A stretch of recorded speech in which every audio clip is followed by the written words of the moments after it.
अस्सलामुअलैकुम।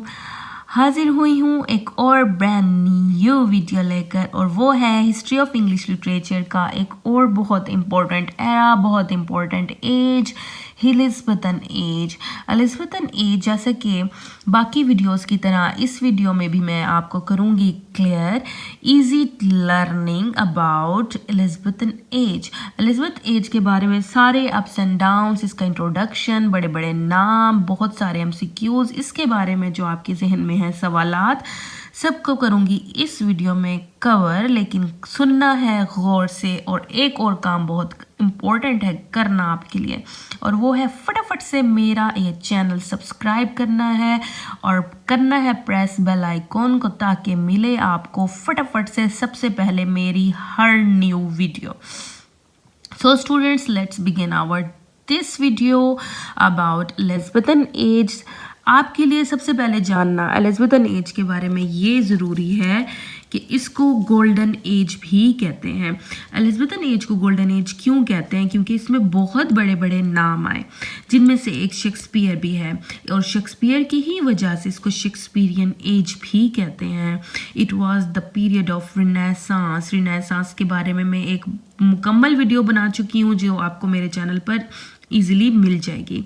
So students, Renaissance जैसा कि टाइम था रीबर्थ का, रिवाइवल का, इसलिए इसको फर्टाइल पीरियड भी कहते हैं, इसको यंग एज भी कहते हैं। It was the age of discoveries.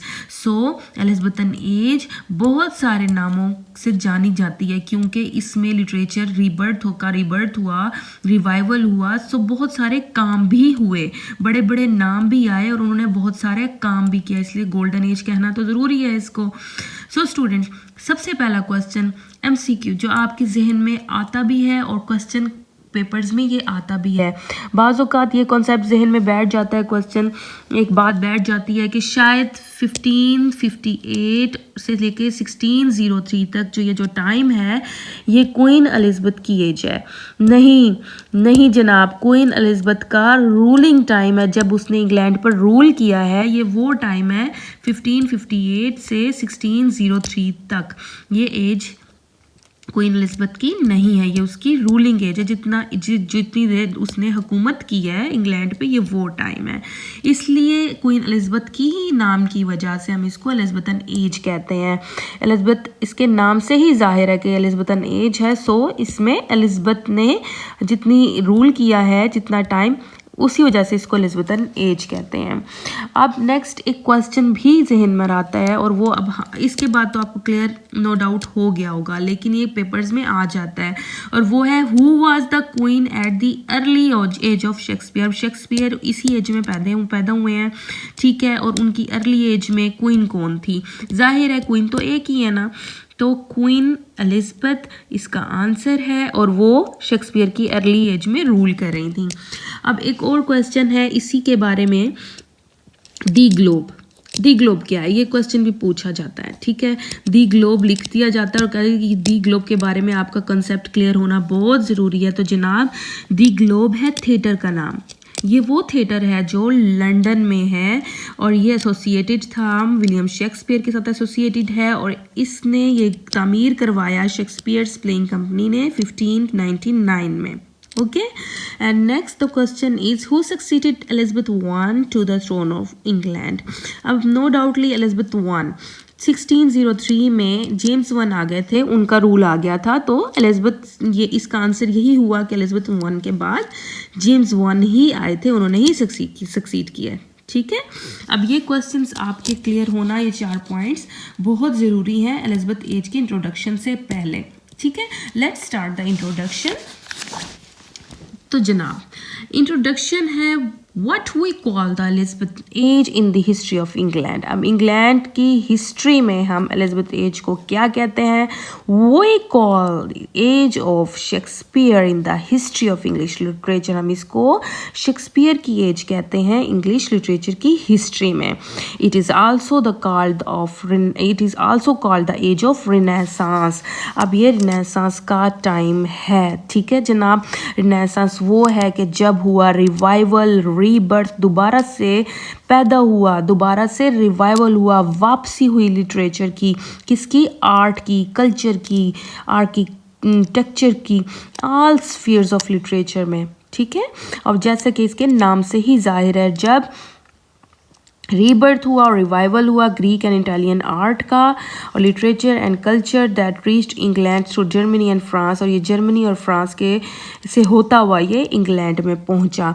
जैसा कि मैंने अपनी लास्ट वीडियो में आपको ये चीज़ क्लियर की है कि रिनेसांस में जब रिनेसांस के टाइम में रिवाइवल हुआ, रीबर्थ हुआ लिटरेचर का, आर्ट का, तो सबसे पहले जो ग्रीक्स थे, जो इनके राइटर्स थे, जो बड़े बड़े नाम थे, वो अपना सारा कुछ लेकर, लिटरेचर लेकर, अपने बुकलेट्स ले, अपनी सारी चीज़ें लेकर वो कहाँ पहुँचे थे, रोम में, इटली में। तो Italy, Rome is the centre point of renaissance. तो रिनेसांस का जो सेंटर पॉइंट है वो है रोम, इटली। रोम, इटली से एक जगह से फैलता गया पूरी दुनिया में वो सारा रिवाइवल लिटरेचर का, और वो फिर आखिरकार पहुँच गया इंग्लैंड में। तो हम कह सकते हैं कि एलिज़ाबेथन एज वो टाइम था कि जब ये रिनेसांस इंग्लैंड में आया है, ठीक है, इंग्लैंड में पहुंची है ये तब्दीली, जब इंग्लैंड में बड़े बड़ा काम, और नो डाउटली वो एलिज़ाबेथ का टाइम था कि जब ये बड़े बड़े काम हुए, ठीक है। Next is in the spheres of religion, religion की स्फीयर में इसको एज ऑफ रिफॉर्मेशन भी कहते हैं, ये भी इंफॉर्मेशन आपके लिए होना ज़रूरी है। It is also an age of new discoveries and explorations of new lands. It was equally the age of intense patriotism. So जनाब, ये डिस्कवरीज भी हुई, ठीक है, बहुत सी लैंड्स, बहुत सारी लैंड्स जो थी वो डिस्कवर हुई हैं इस एज में, इस पीरियड में। एक्सप्लोरेशंस का टाइम था लैंड्स की, और इसको हम एज ऑफ इंटेंस पेट्रियटिज्म भी कहते हैं। पेट्रियटिज्म का अंदाज़ा तो हम देख सकते हैं कि जैसा कि हमारे पास एक बहुत अच्छे पोएट इस एज के हैं, सिडनी, फिलिप सिडनी, जो कि ख़ुद भी एक सोल्जर थे, और उन्होंने अपना इसी सोल्जर के दौरान ही उन्होंने कितनी सारी पोइम्स लिखी, अपने पेट्रियटिज्म का इजहार किया। और इसकी जो एक बहुत इंपॉर्टेंट चीज़ ह्यूमनिज़म, जैसे कि हम देखते हैं ह्यूमनिज़म जो है वो रिनेसांस की एक बहुत बड़ी कैरेक्टरिस्टिक है कि man is the centre point, और मैन की सारी मैन को फोकस किया जाता है रिनेसांस में। चर्च, बाइबल के ऊपर जो सबसे पहले काम हो रहा था, मतलब उन सोचों से हटकर ह्यूमनिज़म को फोकस किया गया है। उसके बाद प्रिंटिंग प्रेस इस एज में इसका रिवाइवल हुआ है। प्रिंट रिवाइवल क्या हुआ, प्रिंट आया कि यानी कि उनकी न्यू बुक्स, प्रिंटिंग प्रेस ने बहुत सारा काम किया कि हाथ में पकड़ के हमारे एक चीज़ जो हमारे हाथ में आ गई है, हमने उसको पढ़ना है। तो प्रिंटिंग प्रेस ने एक बहुत इम्पोर्टेंट अपना काम किया है इसमें, इस एज में। इन्वेंशंस हुए हैं, डिस्कवरीज हुई हैं, अवेयरनेस का टाइम था। तो स्टूडेंट्स, ये था एलिज़ाबेथन एज का इंट्रोडक्शन। इसको क्यों कहा जाता है एलिज़ाबेथन एज, और इसके इम्पोर्टेंट क्वेश्चंस जो हमारे जहन में होते हैं वो तमाम मैंने कोशिश की कि मैं क्लियर करूं। मज़ीद इसके ड्रामेटिस्ट, पोएट्स, प्रोज राइटर्स और इस एज में होने वाले तमाम इम्पोर्टेंट वर्क्स तो आपके साथ डिस्कस करना बनते हैं ना जनाब। ये वीडियो हो रही थी ज़्यादा तवील, इसलिए किया इसको शॉर्ट, और नेक्स्ट ड्रामेटिस्ट की वीडियो पोएट्स और प्रोज राइटर्स के साथ और इम्पोर्टेंट वर्क्स के साथ जल्द ही कर रही हूँ अपलोड। तो उसके लिए आपको करना होगा चैनल को सब्सक्राइब, ताकि आपको मिले मेरा नोटिफिकेशन जैसे ही मैं अपलोड करूँ। So thank you so much. खुश रहिए, खुश रखिए, अपनी राय का इजहार लाजमी कीजिएगा। अल्लाह हाफिज़।